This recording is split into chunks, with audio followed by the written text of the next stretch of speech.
اللہ سبحانہ وتعالیٰ فرماتے ہیں قرآن مجید میں سورہ روم میں سورہ نمبر 30 آیت نمبر 22 میں، اللہ سبحانہ وتعالیٰ کی نشانی میں سے نشانی ہے یہ آسمان اور زمین اور انسانوں کے جو مختلف رنگ اور زبانیں ہیں، یہ نشانی ہے دانش مندوں کے لیے تاکہ وہ سمجھ سکے۔ اللہ کے نزدیک یہ جو اللہ نے مختلف زبانیں انسانوں کو دی ہے، مختلف رنگ دیے ہیں، وہ اللہ تعالیٰ کی نشانی ہے تاکہ آپ ایک دوسرے کو پہچان سکے، نہ کہ آپ ایک دوسرے سے نفرت کریں۔ اللہ تعالیٰ فرماتے ہیں سورہ اسراء میں سورہ نمبر 17 آیت نمبر 70 میں، وَلَقَدْ كَرَّمْنَا بَنِي آدَمَ،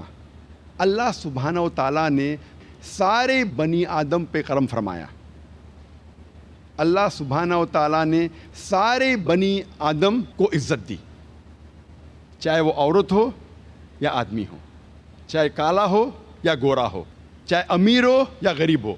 اللہ سبحانہ و تعالیٰ نے سارے بنی آدم پر کرم فرمایا۔ کئی مذاہب ہے جو یہ مانتے ہیں کہ ساری انسانیت ایک مرد اور ایک عورت کے جوڑے سے پیدا ہوئی، آدم علیہ السلام اور بی بی حوا۔ ان مذاہب میں سے ایک مذہب مانتا ہے کہ صرف عورت یعنی کہ بی بی حوا انسانیت گناہ میں پیدا ہونے کے لیے ذمہ دار ہے۔ یہ مذہب کہتا ہے کیونکہ ایک عورت نے گناہ کیا، ایک عورت کے وجہ سے ساری انسانیت گناہ میں پیدا ہوئی۔ اسلام اس بات کو بالکل نہیں مانتا۔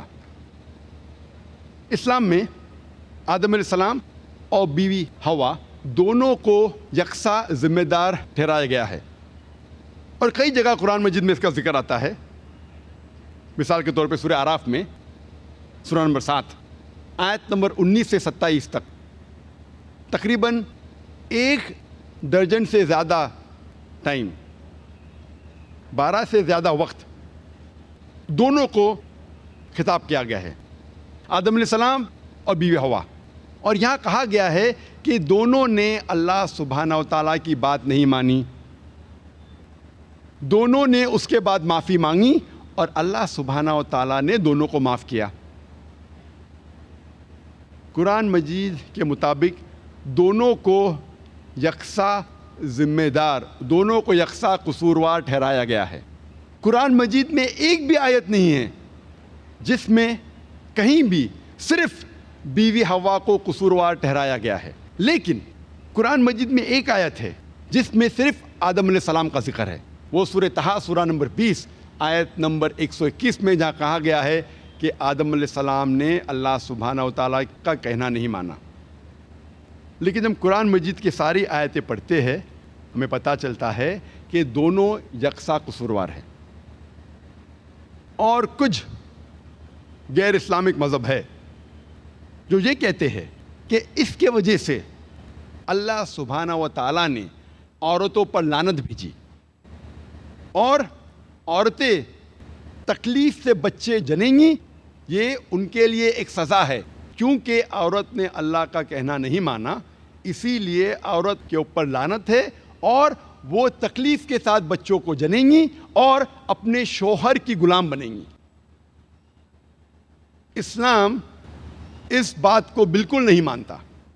بلکہ قرآن مجید میں حمل کے وجہ سے عورت کے رتبے کو اٹھا دیا گیا ہے۔ اللہ تعالیٰ فرماتے ہیں سورہ نساء میں سورہ نمبر 4 آیت نمبر 1 میں، عزت کرو اس کوکھ کی جس نے تمہیں جنم دیا۔